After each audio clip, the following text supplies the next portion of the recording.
Two teams right now who I think I don't think either anyone anyone in the world would have told you at the beginning of the year it was going to be Warriors Celtics in the NBA Finals. I think each of these teams are probably the third or fourth option in each of their respective conferences, even going into the playoffs, that anybody had as the number one threat from each of their conference to make the finals. I mean, just talk about the West. We all thought it was going to be Phoenix, and if it wasn't going to be Phoenix, it was going to be probably Memphis. It was going to be probably, it just wasn't going to be Golden State. No matter who you talk to, until they got through their first two rounds, I don't think anybody gave them any shot to make the finals. The same exact thing could be said about the Boston Celtics. At the beginning of the year, it was, the Brooklyn Nets when they get healthy with KD, Kyrie, and at the time, James Harden. Oh, Philadelphia, now that they have James Harden, they have what Kendrick Perkins thought was the closest thing to Kobe and Shaq. Now, that obviously didn't come true, but, you could see where he was going with the comment.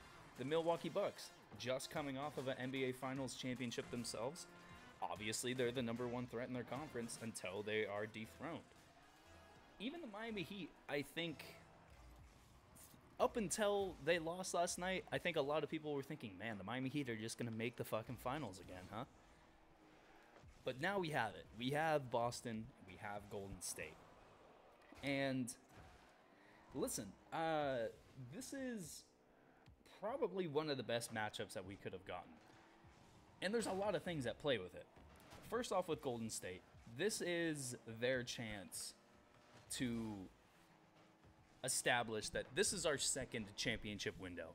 We aren't just a team that's going to make the finals. We're a team that's, for the next 2 or 3 years, going to be one of the teams winning NBA Finals.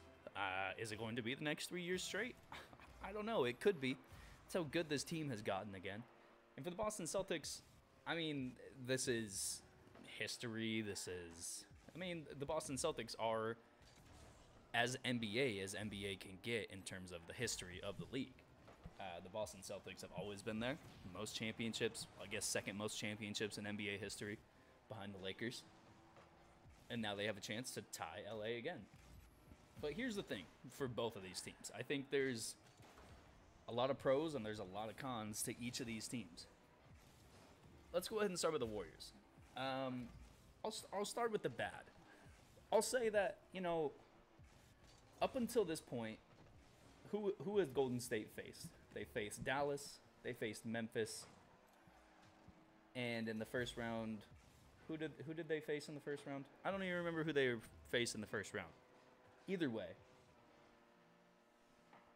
who did they face in the first round?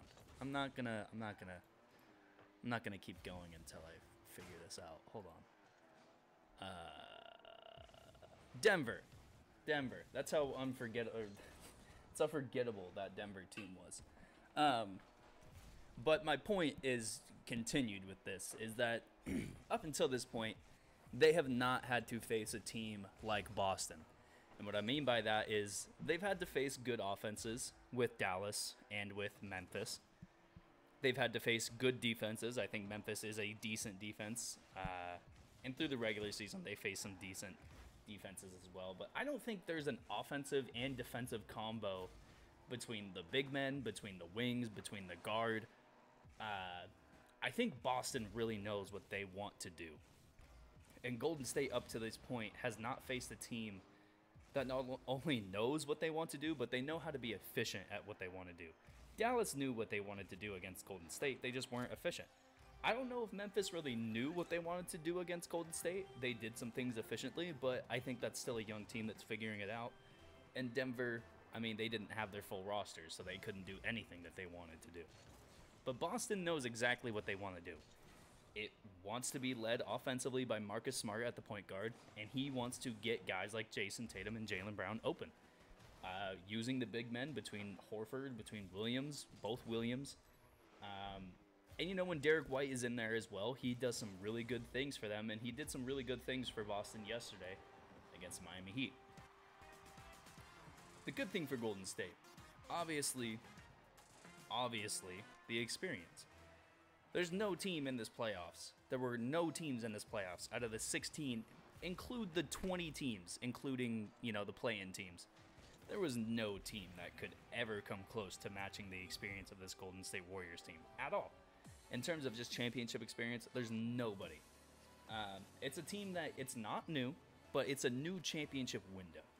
And I think between Clay having missed 2 years, I think between Draymond, having a 2-year stretch where he was really the only guy there because of Steph's injury to his hand. And, last year I don't really count. 2 straight years for Draymond where he pretty much is playing meaningless basketball. And Steph, like I just said, the hand injury 2 years ago, and last year was really, they were fighting for a play-in game win, and they didn't even make it.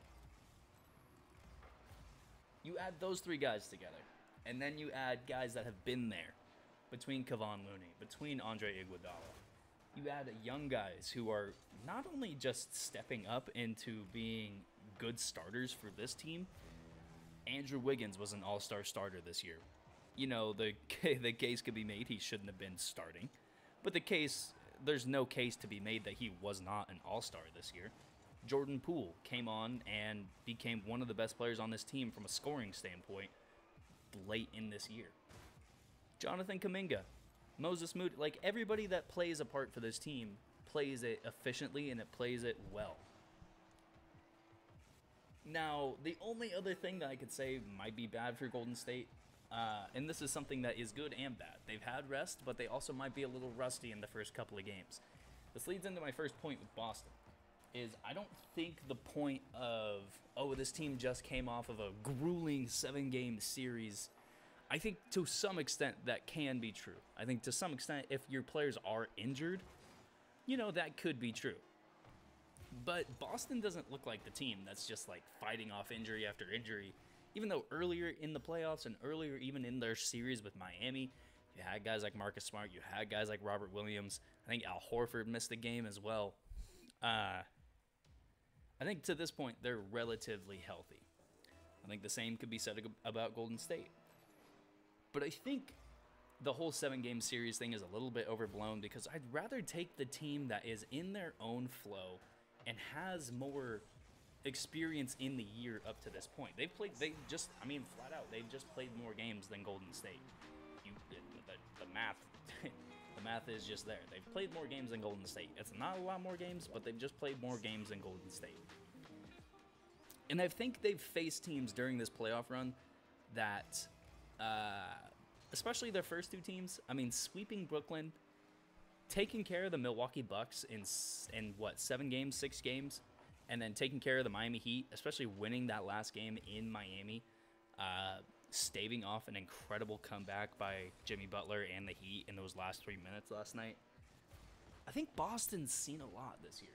I think they have a lot of experience going for them throughout this year.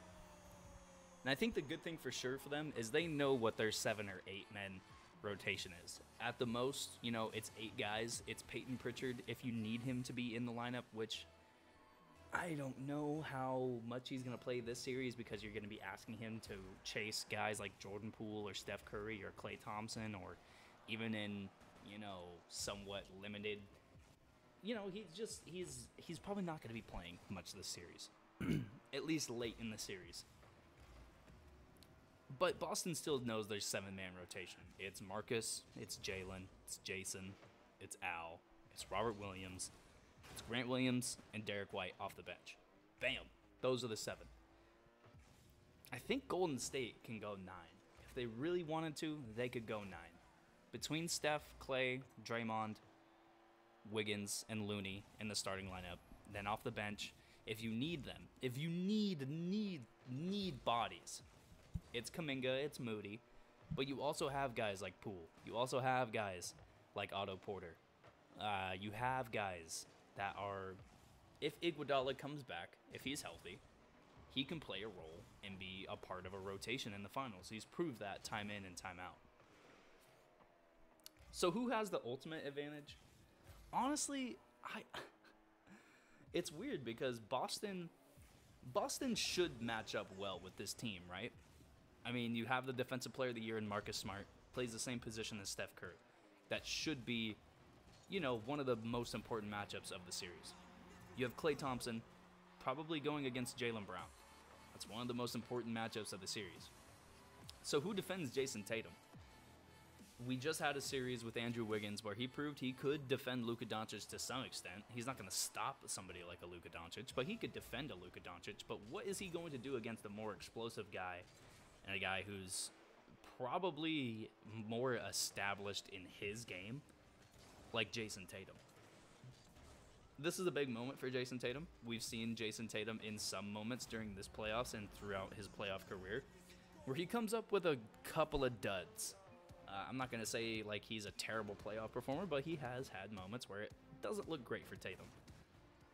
So, but still, who on Golden State are you having him be guarded by? Is it Wiggins or is it Draymond Green? It probably has to be Wiggins, right? Because Draymond Green has to guard Horford. So then it's Kevon Looney against Robert Williams. That could probably be a wash. I think the bench is where this really gets kind of out of hand for Boston, because you're asking Derek White to go against Jordan Poole, and I don't just mean him guarding Jordan Poole. I just mean matching production. You're asking Grant Williams to match production with somebody like Otto Porter, which he could probably do. I like Grant Williams more as a defender than Otto Porter. And then when you get into the guys that are like the 8th, 9th guy, you have Peyton Pritchard going against Andre Iguodala, or you have him going against, I mean, whoever it is that you want to consider the 8th man for Golden State. I think Golden State just they have a little bit too much.